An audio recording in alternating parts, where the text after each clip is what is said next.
জরিমানা আদায়, tag officer নিয়োগ সহ প্রশাসনের বিভিন্ন সিদ্ধান্তের প্রতিবাদে সিলেটে অনির্দিষ্টকালের ধর্মঘট পালন করছেন ফিলিং স্টেশন মালিকরা। এতে দুর্ভোগে পড়েছেন সাধারণ মানুষ। এই মুহূর্তে সিলেটের জালালাবাদ পেট্রোল পাম্পে আছেন সহকর্মী জয়ন্ত কুমার দাস। যাচ্ছি তার কাছে।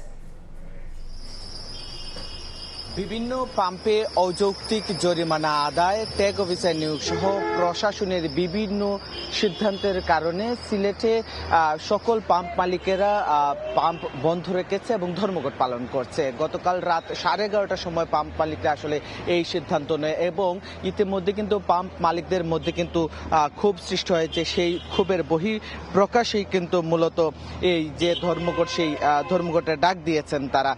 জানিয়ে রাখতে চাই, রাত 11:30টার দিকে বিষয়টি নিশ্চিত করেছেন Bangladesh petroleum dealers distribution agents and petroleum owners association Sylhet বিভাগীয় কমিটির সভাপতি জুবাইর আহমেদ চৌধুরী ও সেক্রেটারি হুমায়ুন আহমেদ।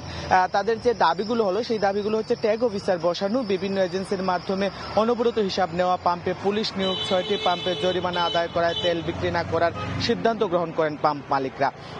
এছাড়াও সিদ্ধান্ত মোতাবেক সিলেট বিভাগের সিএনজি, এলপিজি সহ সকল পাম্প মালিকদের পক্ষে পরিচালনা করা সম্ভব নয়। সরকারের প্রতিনিধিরা চালাতে পারে, তাদের কোনো আপত্তি নেই বলে জানিয়েছেন তারা। এটি আসলে ক্ষোভের বহিঃপ্রকাশ বলা যায়। এছাড়াও সিলেটের যে 3টি ডিপো রয়েছে, পদ্মা, মেঘনা এবং যমুনা, মেঘনা ডিপোতে তেলের চালান বাইরে বিক্রি হয়েছে এমন সন্দেহে জরিমানা আদায় করা হয়েছে। এজন্য সন্ধ্যা থেকে 3 জন মালিক অপেক্ষায় থাকলেও প্রশাসনের কোনো বড় কর্মকর্তার সাথে তারা সাক্ষাৎ করতে পারেনি এবং সেটি সমাধান হয়নি। এর ফলেই আসলে কঠোর সিদ্ধান্ত নিয়েছেন তারা।